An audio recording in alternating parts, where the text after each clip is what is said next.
the NSTP law is failing us. It is really a total disaster, the NSTP program. Why does it seem like those who are not willing to take up arms are looked down upon as persons who do not love their country?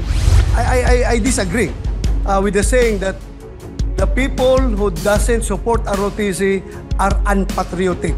No. Para sa akin, mas patriotic yung taong willing pumatay at magpakamatay in the name of the Filipino flag. Pagdating ng araw na tayo'y aatakihin ng China or whatever country atake sa atin, hindi po namimili ng babae o lalaki yung bala na paputukin ng kalaban.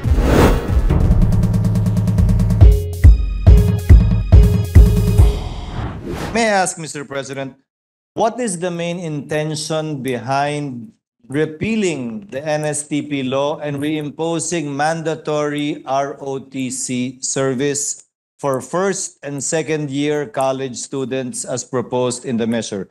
What is the main reason, Mr. President? The main reason, Mr. President, is that if I may borrow the words from the Chiz, they said that the NSTP law is failing us. It fails to it is not producing the needed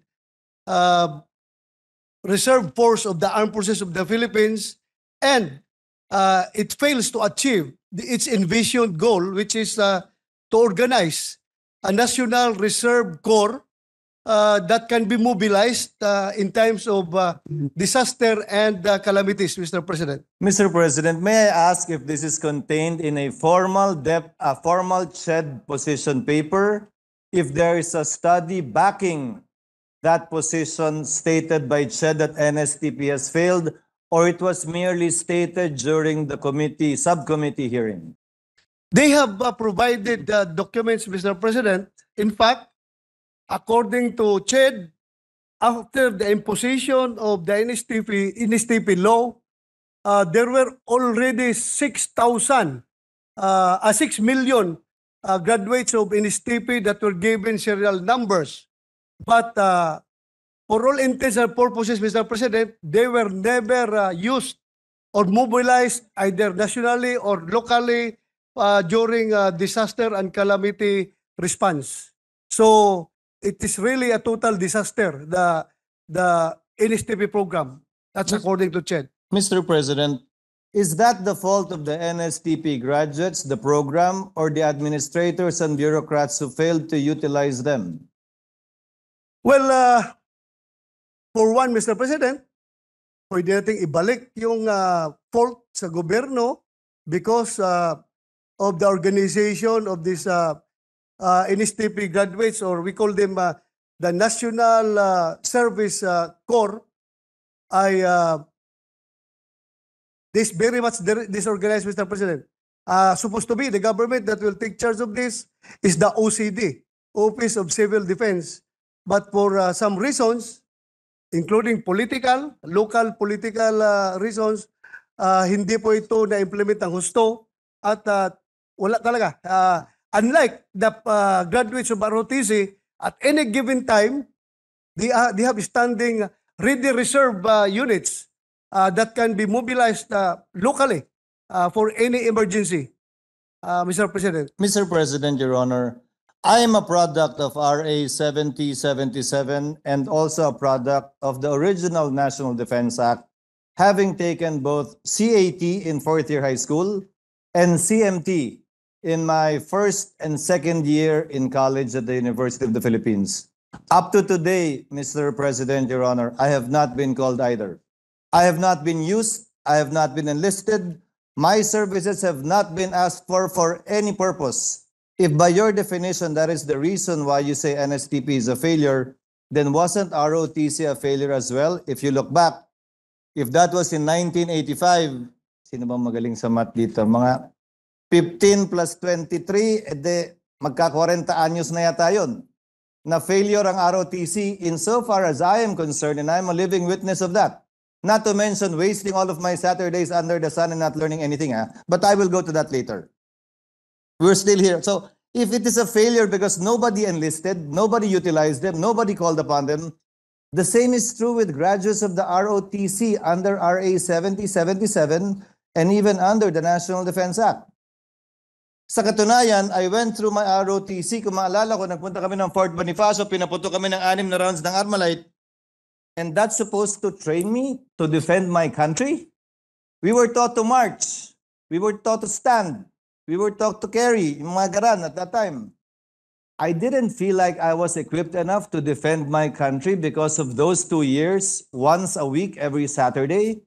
So again, Mr. President, Your Honor, can the gentleman kindly, Mr. President, Your Honor, furnish me with a copy of a study, not merely the position of CHED, but a study upon which they are basing their statement that NSTP actually failed, because I have yet to actually see a study that says and evaluated and researched and reviewed NSTP that it is a failure based on the ground that nobody has been called upon actually using the NSTP program. And for the record, Mr. President, I'd like to state that the representative of CHED who attended the hearings is actually a graduate of the UP Vanguard.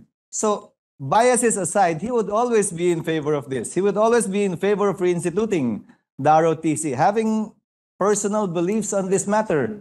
So I ask that this representation, Mr. President, be furnished with a copy of a study, if one is at all available. Is there a study, may I ask? You have representatives from the AFP. Is there a study? Was a study ever conducted? Was a review ever conducted with respect to the inability, failure, or complete lack of substance and or effect of the NSTP? Just based on records that they have, Mr. President, I am not, I am the sponsor of this mission. So I am really for the reimposition of ROTC. But browsing the records, Mr. President, napakalaki po ang number ng graduates ng NSTP na talagang hindi nagagamit. Unlike the ROTC, I beg to disagree that you also say that Mr. President, that the failure ang ROTC, maybe you were not a member of the ready reserve units of ROTC. That is why you were not mobilized during local calamities and disaster, Mr. President. Unlike my experience, if we want to share our own experiences, ako, yung buhay ko ay malaki pong naidulot sa ROTC sa buhay ko when it comes to discipline. At sa aking overall personality, Mr. President, kung mahinang klaseng tao ako ngayon, maybe that's because of ROTC. Basta I attribute to my whole being to my ROTC training before I entered the Philippine Military Academy. Understood, Mr. President. Your Honor, we have various and varied experiences. That's why I'm asking for a study with respect to number one, the success or if at all failure of ROTC before NSTP, and a study, a review, findings based on evidence and fact that NSTP was indeed a failure. Because if I remember correctly, Mr. President, Your Honor, no study came out saying that NSTP is a failure. It was merely a statement of former President Duterte and a statement now of President Marcos and a statement of Vice President Sara Duterte that they want ROTC imposed to inculcate patriotism, nationalism, love for country, etc., etc. But I have yet to see a study based on facts and evidence that indeed it is a failure and indeed ROTC is better, because you have to remember, Mr. President, Your Honor, ROTC is still a part of NSTP. So if even the ROTC graduates were not called upon under NSTP, then ROTC is not the solution to replace NSTP, but perhaps the problem lies somewhere else, not in the program itself. Which leads me to my next question, Mr. President, Your Honor. Under NSTP, you can choose to go through ROTC in compliance with the NSTP law. Would that be correct, Mr. President? Yes, Mr. President. And according to the data I read, about 20% of those qualified or required to undergo NSTP actually took ROTC. So Yes, may I Mr. ask, President. since the enactment since the enactment of the NSTP law in 2006, natawag ba yung mga ROTC na yan? Nagamit ba sila sa national defense, law enforcement, at saka sa disaster response? Because 20% of NSTP, Mr. President, Your Honor, undertook or took ROTC. They were mobilized locally, Mr. President, lalong-lalo na yung mga membro ng Ready Reserve battalions, Ready Reserve units of the ROTC. Every time may emergency, sila po ang frontliner ng Armed Forces of the Philippines aside from the regular units who responded to disasters and calamities. Sila po ay ginagamit, Mr. President. And I presume that they are products of the NSTP. May we request, Mr. President, Your Honor, from the AFP, I presume, or the DND, data to the effect that indeed those who went through ROTC under the NSTP program were utilized, as stated by the good sponsor, in every locality of the country whenever there would be disasters. Yes, Mr. President, I will, this representation will give you those documents. Thank you, Mr. President, Your Honor. Now, Mr. President, I have no doubt that those who are prepared to lay down their lives for the country, hindi lang ang mamatay ng dahil sa'yo, pati ang pumatay ng dahil sa'yo, nag-uumapaw ang pagmamahal sa bayan. Di ba? Kasi hindi naman tayo dapat mamatay lang. Dapat, di ba? Handa rin tayo para pagtanggol ang kalayaan dahil sa pagmamahal sa bayan. But while I do not diminish it, Mr. President, Your Honor, in fact, I have high regard for it. Why does it seem like those who are not willing to take up arms are looked down upon as persons who do not love their country? Even our national hero did not raise a single sword or a single gun to defend his country and fight for his love for country. And yet he is our national hero. By saying that patriotism and nationalism can only be achieved and taught through ROTC, is like saying that if you refuse to do so, then you most likely love your country less at the very least. What would the good sponsor say to that assertion? Mr. President, our national hero, Dr. Jose Rizal, did not take up arms against the Spaniards, but he was killed by the Spaniard. So ultimately, he offered the ultimate sacrifice for this country. Hindi naman natin, I disagree with the saying that the people who doesn't support ROTC are unpatriotic. No, it doesn't follow all the time, Mr. President. Ang sa akin lang, if you are going to have an order or classification, siguro, masasabi ko, Mr. President, yung Pilipino na willing pumatay na mga invaders at magpakamatay in the name of the Filipino flag and the Filipino people and the Filipino nation, they are more patriotic than those sitting on the sides, waiting for what will happen, and will just benefit the fruits that the fruits that we harvest after the war or after the invasion, Mr. President. But it doesn't say that I don't say that they are not patriotic. Maybe in degree, the differ, Mr. President. Para sa akin, mas patriotic yung taong willing pumatay at magpakamatay in the name of the Filipino flag, Mr. President.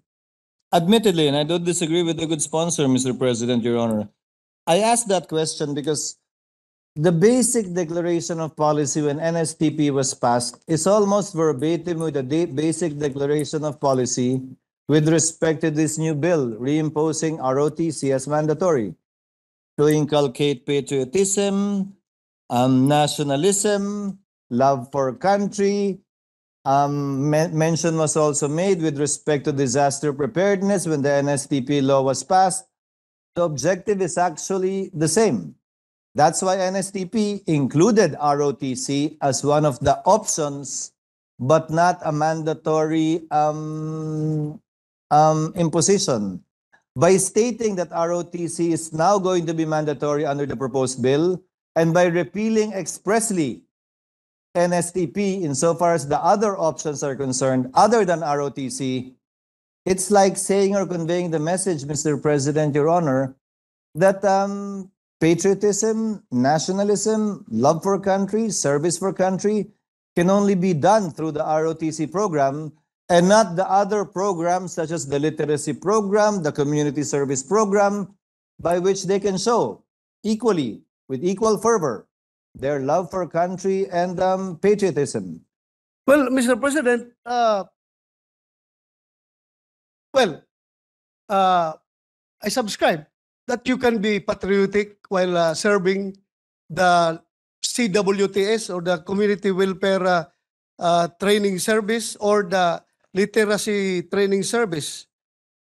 But Mr. President, remember, pagdating ng araw na tayo'y aatakihin ng China or whatever country atake sa atin, hindi po namimili ng babae o lalaki yung bala na paputukin ng kalaban. At pagdating po sa sakuna, disaster, at saka calamity, hindi po namimili ang calamity, ang baha, kung sinong mabubuhay o hindi, babae o lalaki ba. Kaya minabuti natin na lahat tayo ay disaster prepared, malalaki o mababae. At Mr. President, during the time yung old ROTC law was enacted, hindi pa po uso ang gender equality. Ngayon po, our women are always espousing for gender equality. So why not give them the opportunity to serve their country, to fight for this country if needed, Mr. President? Actually, tutungo talaga ako sa puntong yan. Inunahan niyo lang ako ng konti. Nung nag-CMT ako, requirement at mandatory lamang ang CMT para sa mga lalaki. Ang layunin, ulitin ko, to inculcate patriotism, nationalism, love for country, etc., etc. Hindi ni-require yan sa mga babae. Ang dahilan ba ay mas maliit ang tingin ng gobyerno, ng kongreso, ng pamahalaan noon sa mga babaeng hindi kakayanin ng ROTC training? O ang tingin ba nila, hindi na kailangan mag-ROTC ng babae dahil mas mahal talaga nila kaysa lalaki ang bansa? Mas patriotic sila, mas nationalistic sila. What is the reason for the distinction at that time? Na bakit noon hindi sinasabay ang babae under the National Defense Act, under RA 7077, but now there is a push to include them already. What is the difference and what changed, Mr. President, Your Honor? Most likely, Mr. President, maybe I was not yet born when the Congress was debating on that particular measure. But siguro na nangingibabaw yung pagmamahal ng Pilipino sa babae. Ay kung ako lang masunod, hindi ko pwedeng, I have a daughter, alam ko mahal na mahal ko yung anak ko, ayaw ko silang mahirapan. Pero Mr. President, worst comes to worst. Ang pagmamahal ko sa aking anak ay kailangan ipakita ko sa paghahanda nila sa kanilang future na pwede silang lumaban kung kinakailangan para depensahan yung ating bansa, Mr. President. At sila mabubuhay kapag mayroong calamity. They can survive during calamity, Mr. President. Siguro ang rason, as I have said, hindi popular yung gender equality during that time. Right now, gender equality is the norm of the day. Yan palaging sinasabi ng ating mga kababaihan. So, let's give them the benefit of serving this country, Mr. President. So ang sinasabi po niyo, noong mga panahong yon, mas mahal ng mga tatay at magulang yung mga anak nilang babae kaysa sa anak nilang lalaki? Mas siguro, depende. The context is very, very different, Mr. President. We may be taking this issue out of context, but ngayon, mahal na mahal ko yung mga anak kong babae, but then again, I prodded them to become members of the reserve force of the Philippine Air Force because nakikita ko po yung sitwasyon na kapag tayo inatake dito, mga anak ko, walang alam kung paano depensahan yung sarili nila. Much less our country. Kawawa tayo, Mr. President. So, ang pagmamahal ko sa kanila ay gusto kong ipakita na sigurado yung future nila. They can be safe. Kahit na wala na tayo dito sa mundong ibabaw, patay na tayo, they can stand their ground. when it comes to invasion, Mr. President? Personally, Mr. President, Your Honor, ayoko ng ROTC at hindi ako nasiyahan ng pinagdaanan ko yun. Pero, syempre, para mag-graduate, kailangan sumunod, kailangan sundin. Now, I believe gender equality is being used to offer this to women para yung pagkakataong meron ng lalaki, meron din ng babae. Yun po ang sinasabi ninyo? Well, Gender equality ka mo, hindi lang lalaki ngayon. Dapat pantay na, gender equality eh. I-require din natin ng babae, hindi lang ang lalaki. That's the premise. Is that correct, Mr. President, Your Honor? Yes, Mr. President, kasama na rin yan. Hindi. Yun ba yun? Hindi sa kasama yun. Sabi mo, gender, Mr. President, the sponsor said gender equality. Yes. What is made available to men should also be made available to women. Including, Your Honors, including LGBTQ. They're women. Everyone. They're women. Everyone. They're women or may men. pelikula nga, Private Benjamin, di ba? Galing ni Vice ganda doon. The point being, Mr. President, Your Honor, is usually gender equality, sexes discriminated upon would like equality with respect to the things and opportunities that they like. There is even no data that says women want that. There is even no data that says women want to be equal and at par with men with respect to being required to undergo ROTC. That may be the justification, Mr. President, when you say you're including women, but have you heard from the women themselves if they indeed want that or not? My daughters, Mr. President, tinanong ko sila, gusto nila. May staff ng mga babae, gusto Alam nila. namang sabihin sa'yo, hindi, author ka. Hindi. I'm just being candid, Mr. President. I'm just being candid and honest to the good gentleman from Bicol that marami ring gusto talagang mag-ROTC. Kaya nga kung gusto natin makuha talaga yung opinion nila, we have already received surveys saying that 90% of Filipinos want ROTC to be reinstated. So that says, Mr. President. Mr. President, Your Honor, can the good sponsor submit to this representation the data he is making mention of? Because the survey I read and saw asked men and women separately, but not by age group. Kasi ang binibigyan natin ng gender equality, yung 18 to 25 eh. Huwag natin pag-usapan yung mas Maybe to help our yung good mas colleague bata. from Sorsogon, I believe Senator Sherwin Gatchalian asked Pulse Asia, no? You had a rider question. Maybe you can share it to the body, the results of that survey. That would be very interesting to find out. Yes, Mr. President, the sponsor would like to ask reinforcement coming from my good friend, the good gentleman from Valenzuela. No, not China. Valenzuela.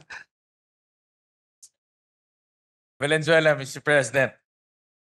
Okay, flash. Well, Mr. President, I'll flash it on the screen, but we commissioned Pulse Asia to do a rider survey dated March 15 to 19, 2023. And the question, Mr. President, how much do you agree or disagree with the proposal to implement ROTC in all students in college, to all students in college? And the ones who responded agree is 78%, and the one who responded disagree is 13%, Mr. President. So there's an overwhelming support from our constituents. 13%? 13%, Mr. President. The ones who cannot say is 8%, Mr. President. Could you share with us the demographics of that? That's what Senator Escudero is asking. How many were the 18 to 21 bracket and the mean 25. age and all that? It would be great to find Yeah. out. For Mr. President, for those who are in the 18 to 24 years old, the ones who agree is 75%, Mr. President. For 25 to 34 is 83%, Mr. President. May we get a copy of the survey? Yes, Mr. President, I can furnish the body with a copy of the survey, Yes, Mr. please. President. Maybe get a copy, Mr. President, after the interpellation. Thank I you. believe the sponsor of that survey said he will share it with the body. Yes, Mr. President, Your Honor. Now, aside from gender equality, Mr. President, Your Honor, what is the purpose why we're including women now when we never included them before? Mr. President, as I have said a while ago, pag tayo inatake ng kalaban, hindi po namimili ang bala. Kung ang tatamaan lang niya lalaki. Kasama po ang mga babae, bata, matanda niya tatamaan. That is why dapat rin prepared tayo lahat, pati babae. At pag tumama ang bagyo, baha, earthquake, hindi po namimili yan ng babae at lalaki. So dapat tayo lahat ay prepared sa lahat ng klaseng calamity. So yan po ang naging ang rason, Mr. President, bakit kailangan natin ihanda ang lahat ng mamayang Pilipino sa lahat ng klaseng sakuna na darating. Mr. President, just for the record, instead of asking the good sponsor, the National Defense Act was enacted in 1935 when we were a newly founded republic. A few years after that, less than a decade, World War II started. But our forefathers did not see it fit at that time to include both men and women insofar as compulsory military reserve military training is concerned. I believe we are farther from war today, given present world circumstances and politics, than we were in 1935, going into World War II. Bearing in mind too, Mr. President, Your Honor, that the beginnings of World War II were already starting by 1935 when we became an independent, when we became a Commonwealth, and World War I just finished, at least in Europe at that time. Moving forward, Mr. President, Your Honor,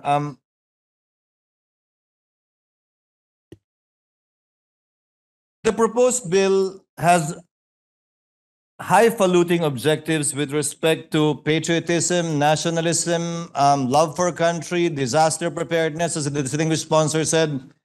And yet, there is no program of instruction that is already in place, or at least, at the very least, if this will be delegated, there should be some guidelines and guideposts as to what such program of instruction would entail. For example, Mr. President, Your Honor, mahirap na nga punuin yung ROTC at requirements ng ROTC insofar as the military aspect of it is concerned, which I participated in when I was in college for 2 years, at least every Saturday. Dinagdag pa yung police, dinagdag pa yung disaster preparedness, dinagdag pa yung civic mindedness. So may I ask, this program of instruction, what would it entail?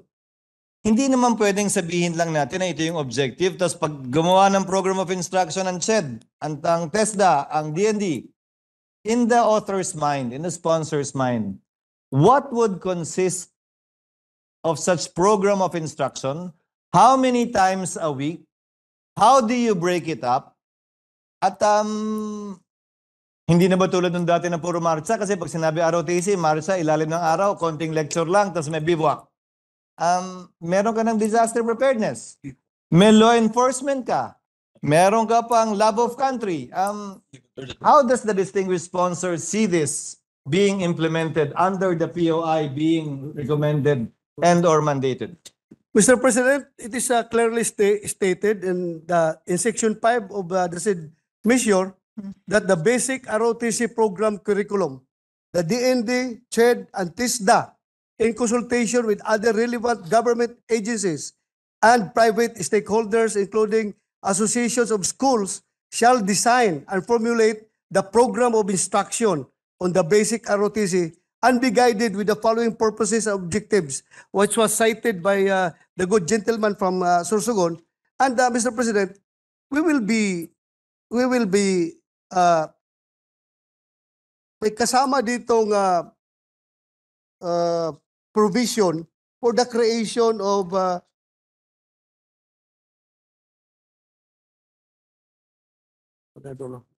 for a while, Mr. President. Section 25, Joint Congressional Oversight Committee. There is hereby created a Joint Congressional Oversight Committee to oversee, monitor, and evaluate the implementation of this act. The JCOC shall be composed of 5 members, each from the Senate and the House of Representatives, with the chairpersons of the committees on higher education. The good gentleman from Sorsogon is the chairman as far as this mission is concerned. On both houses and as co-chairpersons. So using this Joint Congressional Oversight Committee, Mr. President, we have to make sure that the objectives enumerated in this proposed measure be achieved through the implementation, Mr. President. So, sinasabi natin palagi that we in the legislature has no more role to play as far as the IRR is concerned, because it is the jurisdiction of the executive branch of government. But still, we can exercise our oversight function, Mr. President. And being the chairman, being the sponsor of this bill, I will see to it really that the aforecited objectives be achieved in the IRR that they are going to formulate and implement, Mr. President. Mr. President, Section 25, for the record, and perhaps we can discuss this at a later time during the period of amendments, does not require that the Congressional Oversight Committee approve the POI. In fact, that has been one of the problems Congressional Oversight Committees have faced insofar as the implementation of certain laws that we pass. So perhaps at the proper time, we can specifically make mention that the Joint Congressional Oversight Committee, the JCOC on this, needs to approve the POI that will be drafted, because there won't be any rules really. It's more the POI. But at the proper time, Mr. President, I will make the proper motions to that effect. My question, Mr. President, is, again, this is clearly a delegation of legislative power to DND, CHED, and TESDA in consultation with private schools. So we have to give them some directions. Military and police training, consciousness in ethics of service, patriotism, nationalism, respect for human rights, appreciation of the role of national heroes in the historical development of the country, civic-mindedness, volunteerism, genuine service to others. So may I ask, can we at the very least, if not in the bill, during our debates now in the congressional records, which will form part of this bill when it becomes law as Congress's intent, how does the good sponsor envision what the POI will contain? Hindi naman porket ROTC na ang dami nating dinagdag, ni tulad ng dating ROTC. ROTC, yun na yun. So, if you're talking, inculcating all of these things in one Saturday morning every week for 2 years for all first and second year students or within their 4-year stay in college, how do you see the program going? At kung merong love for country, history, police training, civic-mindedness, volunteerism, ang fatigue nila isa lang. Tuwing pag-uusapan ba nila ang history, tuwing pag-uusapan ba nila ang love for country, o yung papel ng mga bayani natin, naka-uniforme pa rin sila. How does the good sponsor envision it happening? Because when we were doing it, we would always be required to wear a uniform.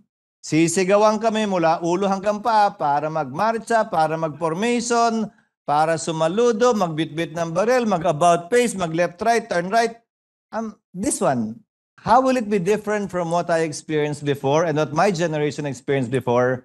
Without going to the details, can the distinguished sponsor elucidate and enlighten us how he envisions this to be, the POI, the program of instruction? Well, Mr. President, since they are taking up ROTC, they are required to wear that uniform, regardless of what subject they are going to undertake. Whether it's about disaster, whether it's about love of country, patriotism, civic-mindedness, and etc., Mr. President, it is mandatory on their part to wear the uniform every time they go to formation, Mr. President. That's it. I don't see any reasons why it is bad to wear that uniform. That uniform represents the country. I don't think so that wearing that uniform is additional burden on the part of the students, because If you really love your country, you love everything that represents your country. You love the flag, you love the uniform, you love everything about your country, Mr. President. I'm not saying it's bad, Mr. President, Your Honor, but it's also not wrong to bad my own it's also not bad to love my own style. Whenever I'm studying, whenever I'm reading, and whenever I'm listening to my professors. But the point, Mr. President, is program of instruction. So, curriculum po ba itong bago? To teach all of these things provided here? Yes, Mr. President, they will formulate a new curriculum that will respond to these objectives that we have enumerated here. So since this is for 2 years, Mr. President, Your Honor, or 4 semesters, may I ask, how many units is this? Kung gagawa natin ng program of instruction, gagawa natin ng curriculum, ilang units po ba itong ROTC? 3 units, Mr. President. 3 units? Yes, per semester. And the class ROTC service training will be for how many hours? Every Saturday? I 4 presume? hours. 4 hours, Mr. President, every Saturday. Mr. President, Your Honor, I think the good sponsor should look into again and consult the experts behind him. When you say 3 units, Mr. President, it usually means 3 hours per week. When you say 4 units, Mr. President, means 4 hours per week. You cannot have 4 hours and 3 units of credit, Mr. President, Your Honor. And this is significant because when we reach the later portions of this bill, the good sponsor made mention of 50% of the cost of 1 unit. So how many units this will be is actually relevant. So 3 or 4 units. 3 or 4 units. The AFP says it's 3 units, Mr. President. So it should be 3 hours per week, not 4 hours. What's the basic hang-up with mentioning it, saying 4 units instead of 3 units and 4 hours? Again, common logic dictates that if it is 3 units, it's 3 hours per week. In all schools, they follow that. If it is 4 units, it's 4 hours per week.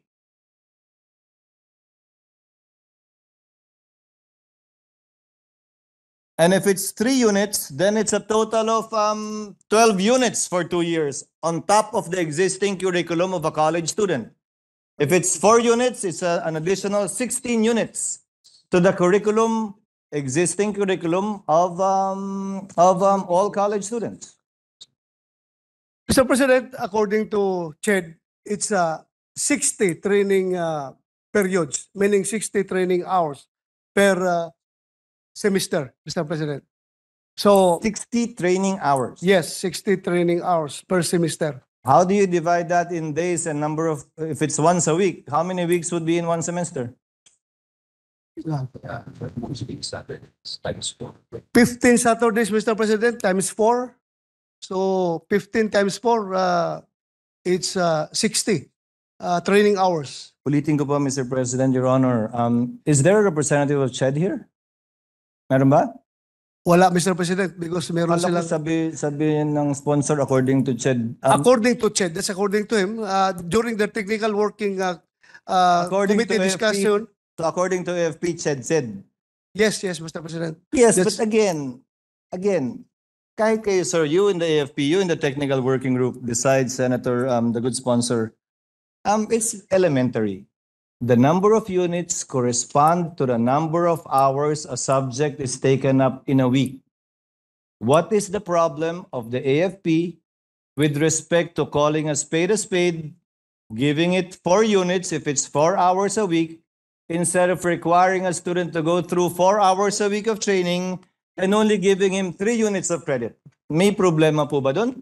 Oh, we can adjust, Mr. President. We can make it 4 units. It corresponds to 4 units, then we can adjust. We can make it 4 units. Thank you, Mr. President, Thank you, Your Honor. Again, but may I ask, what is their basic reservation with, again, they should know it. Even in NDCP, if they went through NDCP, it's the same rule. The number of units correspond to the number of hours of instruction or training in a week. Was there a reason behind this, Mr. President, Your Honor? In fact, it's not even in the proposed bill. There, maybe, Mr. President, I am also a product of ROTC. Kinasanayan na noon pa na 3 units talaga yung ROTC per semester. Pero minsan nga, umaabot kami ng buong araw yung ROTC namin, buong Sabado. Pero ang kinikredit ay 3 units lang, Mr. President. So maybe it's high time for us to reconcile. And I agree with the good interpellator, the gentleman from Thank you for Sorsogon. that. Thank you for that, Mr. President, Your Honor. So, moving on, Mr. President, there are certain exemptions in the ROTC mandatory training. Would that be correct? May mga in-exempt kayo sa panukalang Yes, batas? Mr. President. Actually, there's no exemption, Mr. President. There are only specialized curriculum for those specialized group of people. So can I say that the two other programs under NSTP, as it stands today, would be an option for those people who are exempted in the mandatory ROTC training, Not as actually. provided for in Section 6? Not actually, Mr. President. Only they are exempted from the military subjects, Mr. President. But all others ay iti-take up pa rin lang, Mr. President. Owing to their physical disability or owing to the religious belief that bawal sa kanila humawak ng armas. Lahat yan kinukonsider natin, Mr. President, including foreign students, Mr. President. They are not totally exempted, but they have a special, we will prepare a special POI for them kung saan hindi kasama doon yung military aspect of the curriculum. Hindi po ba yun na yung inaalok ngayon ng NSTP? Yung military aspect, yun yung mandatory ROTC, tapos may dalawa pa siyang option, di po ba? Yung sa literacy at sa community. Now, will those two be an option in the sponsor's mind insofar as Section 6 is concerned for those who are exempted from military training? As you mentioned, the foreigners, persons with disabilities, and those whose religion prohibit them from so doing. Well, Mr. President, it would be different. Kaya natin ni-repeal yung NSTP law dahil Literacy Training Service at saka yung CW Training Service ay gusto natin walain. Isa na lang ang curriculum, Mr. President. Pero dito sa special circumstances kung saan kailangan nila na hindi po pwede silang mag-undergo ng rigid physical military training, tinanggal natin yung portion ng physical military training portion. All the rest ay i-undergo nila yung mga lectures na yan, Mr. President. Ano po ang pupuno dun sa tatanggalin natin? Wala na, Mr. President. So nakatanga na lang sila? Hindi po. Wala pong yung physical military training, tinanggal natin. So yung mga lectures about survival, about disaster preparedness, about nationalism, patriotism, about civic-mindedness and volunteerism ay nandun po, Mr. President. Understood, Mr. President, but while the others are undergoing the military aspect of ROTC training, what would these quote-unquote exempted individuals be doing? They will not be asked to report, they will not be asked to attend, or they will just be there and sit. What is the intention of the good sponsor, Mr. President, Your Honor? Well, hindi sila kasama magmarcha-marcha, Mr. President. Hindi sila kasama sa mga firing, mga drills about marksmanship. Hindi sila kasama sa mga ground, land, and ground navigation. Hindi sila kasama sa mga rope exercises. Kasama lang sila sa lecture, Mr. President. So, nandun lang sila sa malamig na lugar, makinig sa lecture, Mr. President. Hindi po sila i-expose sa heat under the sun. Hindi sila i-expose sa elements. They will be treated accordingly, Mr. President. But, meron pa rin silang lecture na papakinggan, Mr. President. Thank you for that clarification, Mr. President, Your Honor. This representation appreciates it. Moving forward, Mr. President, Your Honor, there's a phone-in question from our Finance Chair, Senator Angara. How much is the cost of one set of uniform, including combat boots? Kano yun? One set of uniform including combat boots, Mr. President. Meron tayo ditong breakdown, Mr. President, if I may. BDU or battle dress uniform with cap, belt, with buckle. So my belt and buckle ito is 1,500. The combat boots is 1,200. The olive drab shirt, one piece of olive drab shirt cost 250 pesos. And socks, pair of socks, Mr. President, 100 pesos. A total of 3,250 pesos po per set of uniform. Ang total ko po 3,050. Where did I go wrong? 3,250? 3,250, Mr. President. 3,250. Please indulge me, Mr. President, Your Honor.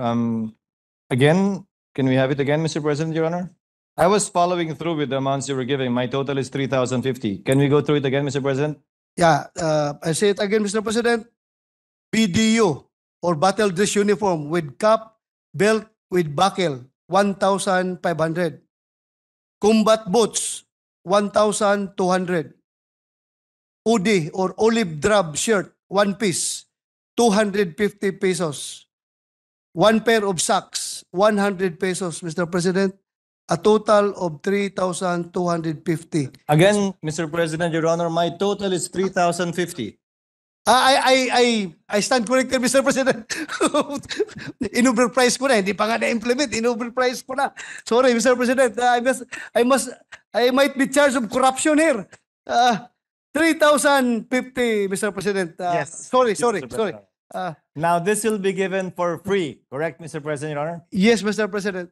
So once the program is in full swing, it starts, of course, with first-year college students in all HEI and TVET schools offering a degree of more than 2 years. How many students do you estimate that will be, or at the very least, that is as of today? Ilan yung bagong first-year ba sa TVET, LUC, SUC, at lahat ng HCI, private man o public? Yes, Mr. President, we have an estimated of 1.5 million student cadets freshman for upon the implementation of this law, Mr. President. 1.5 million. So if you multiply that, a round figure of 1.5 million, that's 4.575 billion for uniforms. Yes, Mr. President. Would that be correct? Yes, Mr. President. Wala pa po yung mga laruang replay. O Wala pa, lumang Mr. President. Granman, o lumang Armalite na papahiram. Wala pa yan. Wala pa, Mr. President.